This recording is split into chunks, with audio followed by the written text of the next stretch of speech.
How to use a GE washing machine. This is a stacking unit with a dryer above.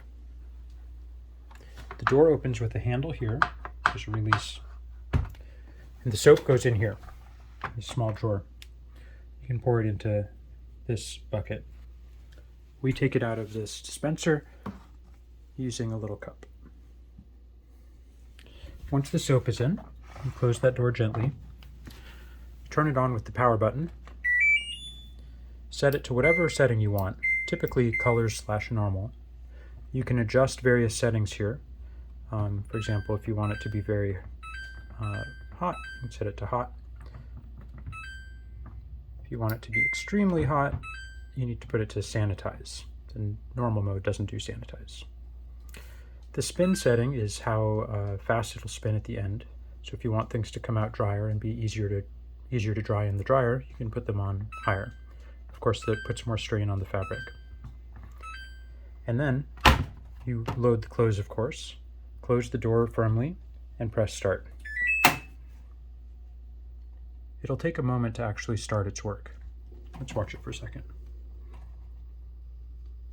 It's empty right now, just to demonstrate how this works.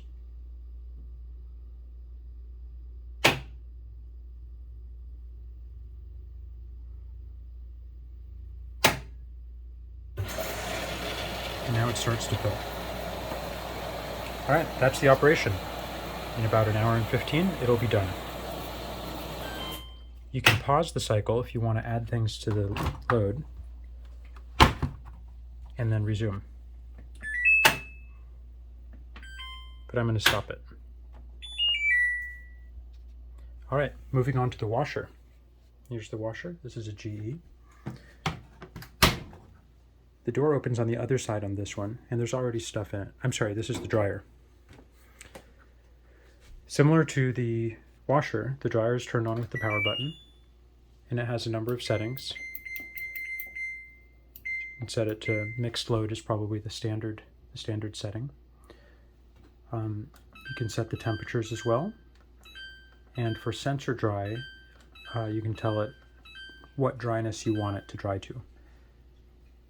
Again, you push start with the start button, you can pause, and so forth. And that's about it. GE washer and dryer.